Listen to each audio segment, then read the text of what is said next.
ನಾವಿವತ್ತು ಸಿದ್ಧರಬೆಟ್ಟ, Koratagere taluk, Tumakuru district, Turuvekere post.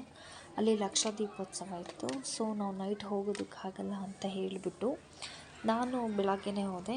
ಇಲ್ಲಿ ಜೋಡಿಸಿದಾರಲ್ಲ ಅಲ್ಲೆಲ್ಲ ಲಕ್ಷ ದೀಪೋತ್ಸವ ನಡೆಸ್ತಾಯಿದ್ರು.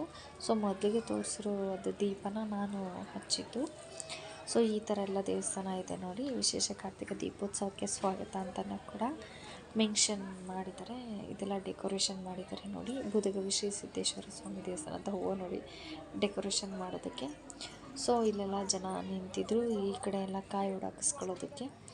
ಇಲ್ಲಿ ಒಬ್ಬರು ವಿಭೂತಿನ ಇಡೋದಕ್ಕೆ ಸ್ವಾಮೀಜಿಗಳು ನಿಂತಿದ್ದಾರೆ ನೋಡಿ. ಅವರೇನೆ ಅದು ಫೇಸ್ ತೋರ್ಸೋಕ್ಕಾಗ್ತಾಯಿಲ್ಲ, ಯಾಕೆಂದರೆ ಇನ್ನು ಕೈಯಲ್ಲಿ ಹಿಡ್ಕೊಂಡಿದ್ದಲ್ಲ. ಸೊ ಹಂಗಾಗಿ ನನಗೆ ವಿಭೂತಿ ಇಟ್ಟರು.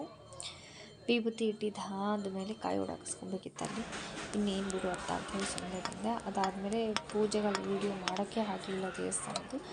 ಸೊ ಅಲ್ಲಿಂದ ಬಂದಿದ್ದಾದಮೇಲೆ ಊಟ ಮಾಡೋದಕ್ಕೆ ಅಂತ ಹೇಳಿ ತಟ್ಟೆನ ತಗೊಂಡು ಇಲ್ಲಿಂದ ಬಂದು ಮತ್ತು ಇದ್ರೊಳಗೆ ಹೋಗಬೇಕಿತ್ತು. ಅಲ್ಲಿ ಕೂಡ ಅಲ್ಲಿ ನೋಡಿ ಎಷ್ಟು ಚೆನ್ನಾಗಿ ಮಾಡ್ತಿದ್ದಾರೆ.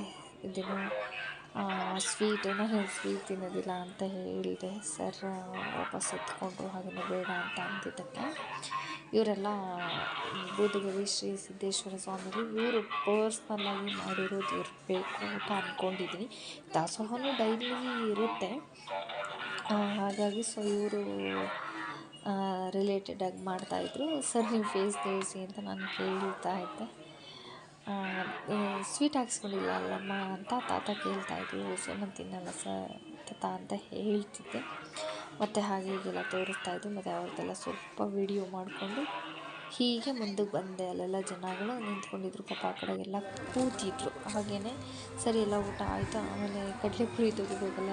ಏನೇ ಆದ್ರೂ ಜಾತ್ರೆಯಲ್ಲಿ ಸಿಗೋವಂತಹ ಕಡಲೆಪುರಿಗೆ ಮಸ್ತ್ ಇರುತ್ತೆ ನೋಡಿ. ಅಲ್ಲೆಲ್ಲ ಜೋಡಿಸಿದ್ದಾರೆ. ಹೇಗೆ ಅಲ್ಲೆಲ್ಲ ಏನಾದರೂ ಐಟಮ್ಸ್ ಅದ ಇದೆ ಎಲ್ಲ ಸಿಗುತ್ತೆ, ಪರ್ಸೆ ಥರ ಜಾತ್ರೆ. ಇದು ಕುಂಬೇಶ್ವರ ಸ್ವಾಮಿ ದೇವಾಲಯ ಅಂತ. ಇಲ್ಲೂ ಚೆನ್ನಾಗಿದೆ. ಇಲ್ಲೂ ಅಡುಗೆ ಎಲ್ಲ ಮಾಡ್ಕೋಬೋದು. ಎಷ್ಟು ಚೆನ್ನಾಗಿದೆ ಗೊತ್ತು, ತುಂಬ ಚೆನ್ನಾಗಿದೆ ಅದು ದೇವಸ್ಥಾನ. ಇಲ್ಲಿ ನೋಡಿ ಲಾಸ್ಟಿಗೆ ಸ್ವಲ್ಪ ವಿಟಿಸಿದ್ದು ದೇವ್ರದ್ದು ಮಾಡ್ಕೊಂಡಿದ್ದೆ. ಸ್ವಲ್ಪ ದೇವ್ರದ್ದು ಅಲ್ಲೂ ತುಂಬ ಜನ ರಶ್ ಇದ್ದರು. ಆದರೂ ಕೂಡ ಸ್ವಲ್ಪ ಇರಲಿ ಅಂತ ಹೇಳಿಬಿಟ್ಟು ನಾನು ಹಾಗೋ ಹೀಗೋ ನಿಂತ್ಕೊಂಡು ಸ್ವಲ್ಪ ಮಾಡಿಕೊಂಡೆ. ತುಂಬಾ ರಶ್, ಹಿಂದೆಗಡೆಯಿಂದ ಎಲ್ಲ ತಳ್ತಾನೇ ಇದ್ದರು ಜನ. ಹಾಗಾಗಿ ಸ್ವಲ್ಪ ಮಾಡಿಕೊಂಡೆ. ಹಾಗಾಗಿ